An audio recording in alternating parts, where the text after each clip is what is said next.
I am here with the August 2019 monthly tarot forecast, Koa reading. Those of you new, C is concern, O is opportunity obstacle, A is advantage aversion, and the reason the last two are dualistic is because it's not what you hold but how you carry it in my philosophy. So I always give the second two cards to you both ways, or I give the option of them coming either way to instruct. So when I was shuffling with the Dust Onyx Tarot of the homie Courtney Alexander, I was listening to two songs. One is Truth. It's a Mark Ronson song featuring Alicia Keys and two other female artists or woman artists who have a lot of skill and talent. And then the second song that came on while I was shuffling my English today, while I was shuffling, was Bitch Better Have My Money. So I'm already feeling that vibe in terms of what August has to show for us. But last time I shuffled on camera because I think people like that, but that shit takes a long time. So I just shuffled ahead of time, but I haven't flipped the cards yet. So let's see what we have to see. But again, the first song was Truth, and then the second song was Bitch Better Have My Money. So think about that August attitude and Leo, and then moving into Virgo, and think about how, even Beyonce, although she is not a perfect person, like no one is a perfect person, straddles that Virgo-Leo energy, because she does exist between those two energies. So let's see what the truth is about bitch better having our money. Okay. All right. So our first card, our concern card, which is that which is taking place objectively as a thing or event or relationship or period in our life that objectively calls our attention. What we have is the Seven of Staffs reversed. Well, I'll show it to you right side up because these cards are so beautiful. Seven of Staffs reversed. This is giving me, one, we're talking about staffs, wands, fire energy. We're talking about, and it's so funny because it's totally in relation to the July reading, but it's all about how we are blocking our creative energy, also misdirecting our creative energy. There is a readiness, a activeness, an energy that is riding very high. There's an energy that's riding very high, and this energy has to be conducted through the body, right? Because humans are conductors. That's why when you touch things and they have static electricity, it's because you're conducting the energy through you, and depending on what you've done that day, what materials you walked over, what materials you're wearing, what energy fields you've been in that day, you can be a trigger to create energetic stimulation. So when we have a high frequency energy, the question then becomes, how do I channel this energy? Meaning, how do I let this flow through me rather than stagnate or create anxiety or frustration or worry or any of these things that otherwise can build up when we, or even feeling overly sexually stimulated.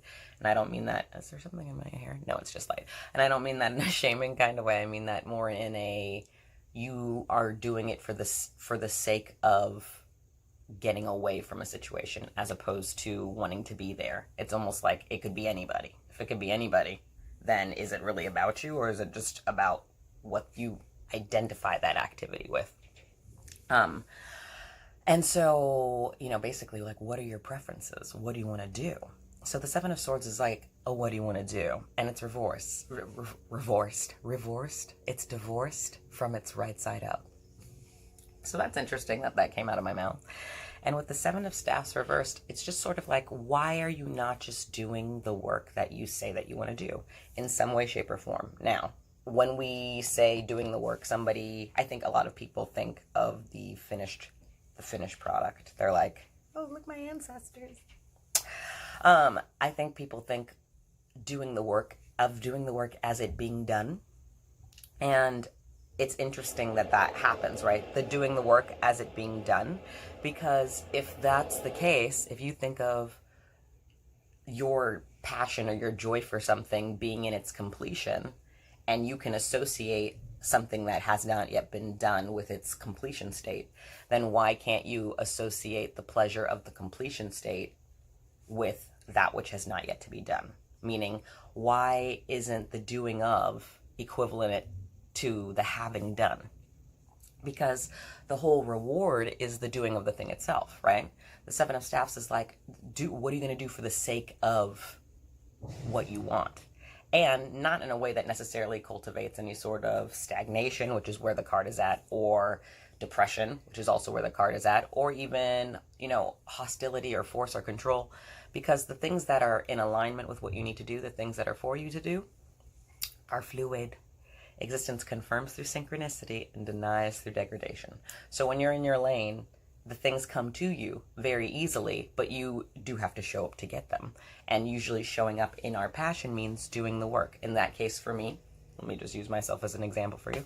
So in that case for me, that means writing my book, doing my readings, these ones like this, right?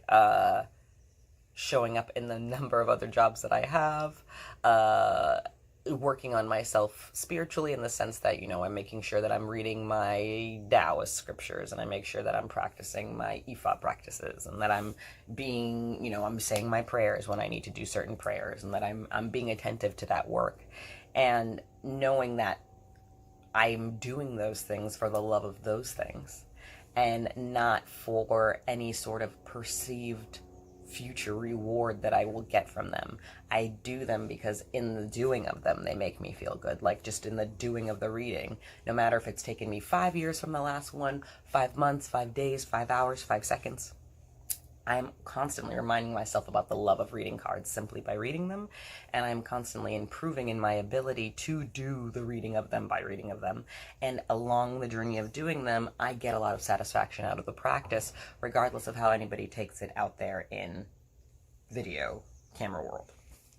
Card number 2 is our opportunity or our obstacle going forward, and we have the 10 of Blades reversed.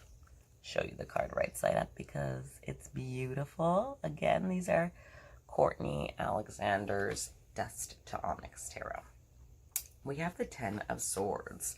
Now, this is apropos because I was just, I just spoke on the 10 of Swords for Rise Up Good Witch's podcast, for Corinna's podcast, Rise Up Good Witch, about how I see the 10 of Swords as the medic card. It's reversed, but that's fine because it's the medic either way.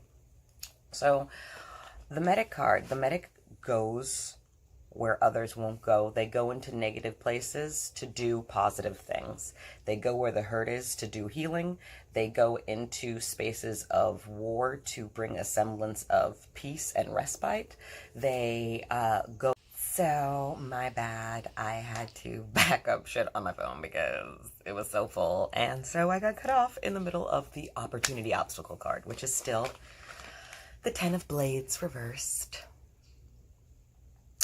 I call it the Medic card. The reason that it's the Medic card is because it is sacrificial work. The Medic is always going to the wound, to the wounded place. Rushing into emergency, rushing into war, rushing into the ER, rushing to the bullet, towards the danger.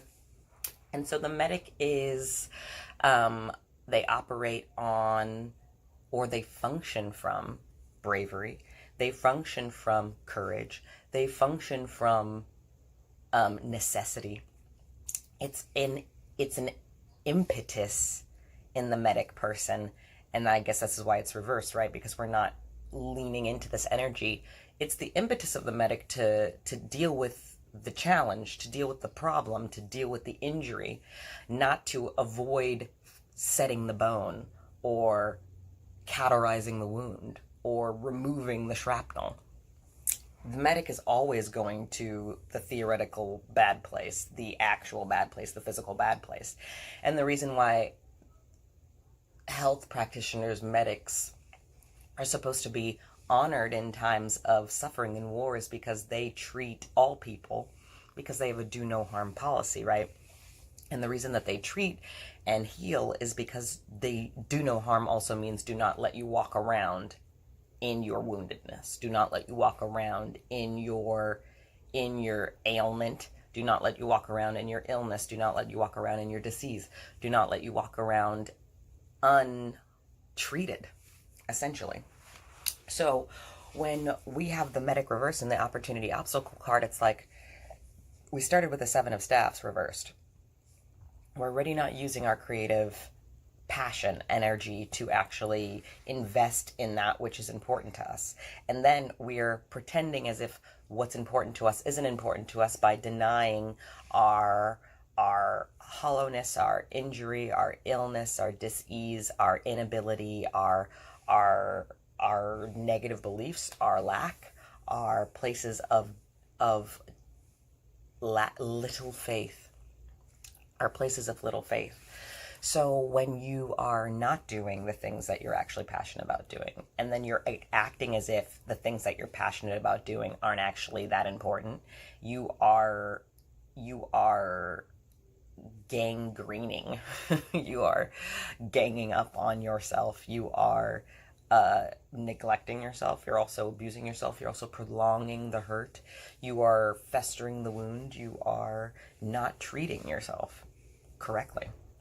And so we have this energy of the Ten of Blades sort of being in this despair and this suffering, but in this recognition that there is something happening that is unpreferred or that is not good for us in feeling, in thinking, in spirit and energy, you know. And so to know something is wrong, you have to have a sense of what not wrongness feels like, or else you wouldn't have any capacity to compare. You wouldn't be able to be like, you wouldn't have any sense if you didn't know what was wrong. If you can tell what is wrong or that there is something out of place, it's because you know what it looks like for it not to be out of place, which is the only reason you would notice it not being in place. So if that's you, in your work, in your relationship, in your family, in your environment, in your country, in wherever you are, if this is you not being attentive to your wounds and what actually needs healing, which as far as the Seven of Staffs is concerned, is you just actually attending to your actual self, your creative self, your passions, who you actually are as a person, and acting as if that person really exists and that they're valuable and that their life is worthy of investment and protection and regard and inhabitants, that you don't exist for no reason, that you're not existing to just crawl out of your own skin, and that you're supposed to be getting more at home in your being than less as a result of experience. Our final card, the Advantage Aversion, is like, what within us, what about our character can work for us or against us? And here it is a silver lining. We have little Gourd.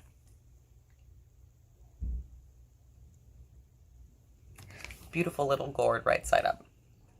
Now, little Gourd little Gourd just went on the Medic card and like gave it a kiss, like fell on it, like, so.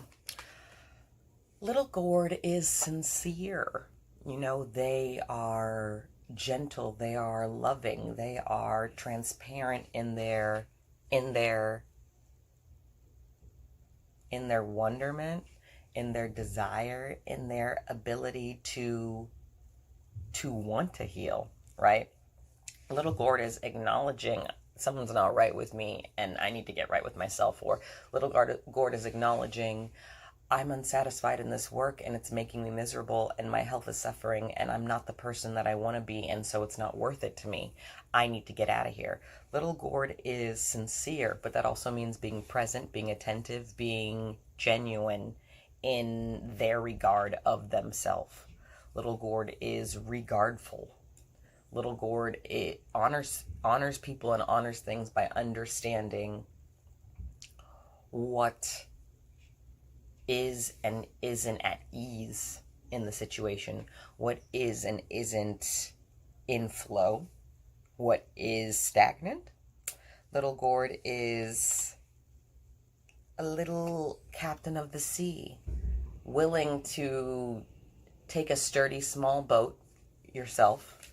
At whether or not you feel sturdy, you are a part of existence, therefore you are an eternal being, therefore you are indestructible, therefore you are of the necessary substance to survive whatever it is that existence has you doing as itself, because you are existent. So little Gourd is gonna take their sturdy little boat and go on the sea and not expect only turbulent days, and also if there are turbulent days, just deal with those days as they as they appear, and not make an assumption about the fact that one storm is going to lead to the next. That's not how little Gourd sees things. Little Gourd is present, dealing with what's in front of them. So also giving themselves digestible, doable objectives. Like, okay, for instance, I'll use myself as an example, since I was using myself as an example in the beginning. Example number one being, oh, okay, well, I want to continue writing, and so I'm going to take 15 minutes at the end of every night. It's a theoretical 15 minutes. I just say, I'm going to give myself 15 minutes right now to do editing on the last page of what I wrote in my book, just to do a clean over and see if it's good. Usually when I do that, it is like 45 minutes later, an hour later, I have written more, I have edited it again, I have done it. But because I give myself the proverbial 15 minutes, I open the gateway for whatever needs to take place to happen. But I make the space for it, I make the time for it. And the thing is, you do enjoy the thing for the thing itself. So once it's underway, you get lost in that. You're not worrying about the doing of it anymore, or what the experience will be like, or how long it'll take. You're just in the process of osmosis. You are literally just doing, is knowing, is learning. And there's no room for thinking, and there's no need for thinking. The brain is a data management system. You need to give it things so that it actually knows how to coordinate itself. And so when it has live data streaming in, it should be quiet, because it's learning. It's too busy computing to be processing. So let yourself compute, let yourself comprehend, let yourself do what there is for you to do, what keeps calling. Be the medic, go to the place that you need to go, do what needs to be done, heal what needs to be healed, take a break on what needs to be taken a break on, and let flow come into your life with sincerity and honesty in August. Allow the dams that are breaking to break, and allow the new streams to be made. I hope that this August 2019 Koa Sanyu Estelle tarot reading was helpful to you, and I'll see you in September.